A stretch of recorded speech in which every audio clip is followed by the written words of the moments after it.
लोकसभा चुनाव का गेम इतना खर्चीला हो गया है कि सियासी पार्टियों को चंदे के लिए बड़ी बड़ी कंपनियों का मुंह ताकना पड़ता है। बीजेपी और कांग्रेस सबके अकाउंट में करोड़ रुपए आते और जाते हैं। जेडीयू के general secretary Ravindra Singh Tata project limited से पैसे की मांग करते हैं। जेडीयू को पैसे की मांग करने में कोई शर्मिंदगी नहीं होती, बल्कि पार्टी तो फख्र से कहती है कि हाँ, हमने पैसे की मांग की है। हमने जो कुछ भी किया है उससे ट्रांसपेरेंट कोई तरीका नहीं हो सकता। बाजाबता पार्टी के लेटर हेड पर चिट्ठी लिखी गई है, हमने अनुरोध किया है और उसकी पावती की रसीद देने की बात कही है। चुनाव आयोग के जो जनप्रतिनिधित्व कानून के वर्णित प्रावधानों के अनुरूप ये कार्रवाई है। जेडीयू का अपना मुंह मीठा, दूसरे का खट्टा लगता है। वो करोड़ों का लेन देन करें तो कोई हर्ज नहीं, लेकिन विरोधियों के लेन देन पर तीखा प्रतिक्रिया देती है। भारतीय जनता पार्टी 192 करोड़ रुपए उनको चंदे की राशि से मिले हैं और कांग्रेस दूसरे नंबर पर 172 करोड़ रुपए के साथ। उससे पारदर्शी कोई प्रक्रिया नहीं हो सकती है कि हम अपने पार्टी के लेटर हेड पर आपसे अनुरोध करते हैं कि हमारी पार्टी को सहयोग कीजिए। चुनाव में पार्टियों को करोड़ों रुपए का चंदा आता है। कहां से आता है, कौन देता है, इसको कभी सार्वजनिक नहीं किया जाता। हद तो तब हो जाती है जब उगाही के लिए बाकायदा चिट्ठी लिखी जाती है, वो भी फर्जी पते पर। जेडीयू ने जो चिट्ठी जिस पते पर लिखी है, वहां पर टाटा प्रोजेक्ट लिमिटेड का ऑफिस तक नहीं है। ऐसे में कई सवाल उठते हैं कि चिट्ठी लिखने का असल मकसद क्या है।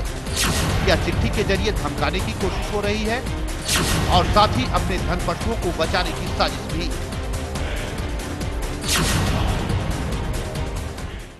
भारतीय जनता पार्टी के द्वारा जनता दल यूनाइटेड पर आरोप लगाया गया है कि वो बिहार के बड़े व्यापारियों से चंदे की डिमांड कर रहे हैं। राजनीति में चंदे की डिमांड आमतौर पे ऐसी मानी जाती है, लेकिन अब जिस तरह से ये आरोप लगे हैं और वो भी चिट्ठी से मांगा गया है ये चंदा, पार्टी के जो जनरल सेक्रेटरी हैं रविंद्र कुमार, उनके द्वारा ये बातें कही जा रही हैं कि उन्होंने भी एक्सेप्ट करा है कि हमने चंदे की डिमांड करी है। अभी हम शांति कॉम्प्लेक्स में हैं। शांति कॉम्प्लेक्स के ये एड्रेस जो दिया गया उसमें साफ तौर पर है कि Tata projects limited 203 Shanti complex, SP Verma road, Patna. अभी हम जब 203 नंबर फ्लैट में पहुंचे हैं तो यहाँ Ajit Kumar Sinha advocate tax consultant का दफ्तर है। मतलब साफ है कि टाटा प्रोजेक्ट्स लिमिटेड का किसी तरह का यहाँ कोई दफ्तर नहीं है, लेकिन यहाँ कुछ उनके स्टाफ मौजूद है। किस चीज का दफ्तर चलता है यहाँ पे? ये सेल टैक्स का ऑफिस चलता है, ठीक है, सेल टैक्स। ये बताया जा रहा है कि टाटा का दफ्तर चलता है यहाँ पे। टाटा का दफ्तर नहीं है यहाँ पर। एक तो चिट्ठी लिखकर जेडीयू का पैसे की डिमांड करना और दूसरा चिट्ठी में फर्जी पता अपने आप में कई सवाल को जन्म देता है।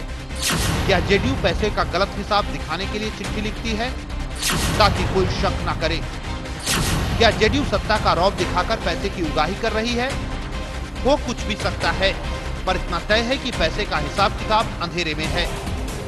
उसके अकाउंट में करोड़ों रुपए जमा किए जा रहे हैं, लेकिन कौन करता है इसका कोई अता पता नहीं। आप मानते हैं कि चुनाव में काले धन का उपयोग किया जा रहा है?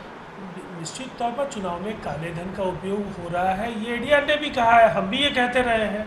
और जिस तरीके का जो कॉर्पोरेट ब्रांडिंग हो रहा है, तथाकथित चाय वाले को देश की सबसे बड़ी कुर्सी के लिए एनडीए ने प्रोजेक्ट किया है, लेकिन वो सादगी उनके अभियान में कहीं नहीं दिखती है। जिस तरीके का संसाधनों का बेसन प्रदर्शन भारतीय जनता पार्टी कर रही है, उनके कोष में जो राशि संग्रहित है उससे कई गुनी राशि अगर खर्च कर रहे हैं, तो ये नैतिकता का जो तकाजा है ये उनके लिए है, क्योंकि वो विकल्प का दावा करते हैं। चुनाव में काला धन का इस्तेमाल हो रहा है। रामदेव पर भी बीजेपी के लिए फंडिंग करने का आरोप लगा है, लेकिन कोई भी पारदर्शिता बरतने को तैयार नहीं है। सब सिर्फ विरोधियों पर ही निशाना साधते हैं और खुद के धन के स्रोत के बारे में कोई नहीं बताता है। और जांच का विषय है, कहीं पशुपालन की तरफ बड़ा घोटाला तो नहीं है कि जहाँ स्कूटर पर बैल लगता था, कि कहीं फेक नाम पर और एड्रेस देके पत्र इशू करना और बताना कि वहाँ इस कंपनी से हमने पैसा लिया है, तो और घोर अपराध है। और इस पर इनकम टैक्स को, चुनाव आयोग को संज्ञान लेना चाहिए कि कहीं जेडीयू ब्लैक मनी का इस्तेमाल तो इसमें नहीं कर रहा है, कहीं फेक नाम पर चिट्ठी इशू करके और उसकी एंट्री तो नहीं दिखा रहा है पैसे का।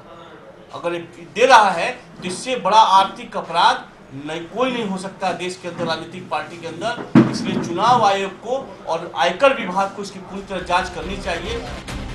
बीजेपी ने जेडीयू पर तो सवाल खड़े किए, लेकिन वो खुद भी पाक साफ नहीं है।